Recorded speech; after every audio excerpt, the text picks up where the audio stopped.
Il quotidiano La Sicilia da ieri ha cambiato volto con un nuovo formato, ma non solo. Già da un po' si parlava in redazione di cambiare la veste grafica, il contenitore delle notizie che da quasi 75 anni diffondiamo quotidianamente in tutta la Sicilia. Ci abbiamo lavorato a lungo al nuovo progetto e finalmente siamo arrivati al dunque. Questo un passo dell'editoriale dal titolo Buongiorno Sicilia firmato dal direttore Antonello Piraneo.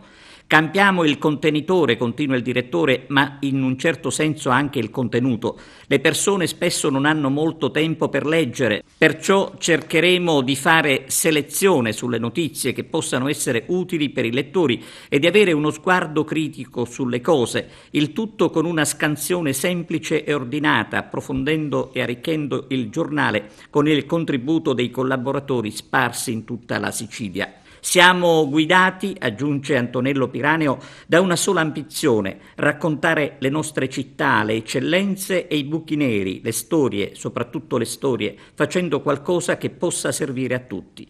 Riportiamo le cronache locali nel cuore del giornale e ne allarghiamo i confini andando oltre quelli amministrativi per assecondare le vocazioni naturali dei territori.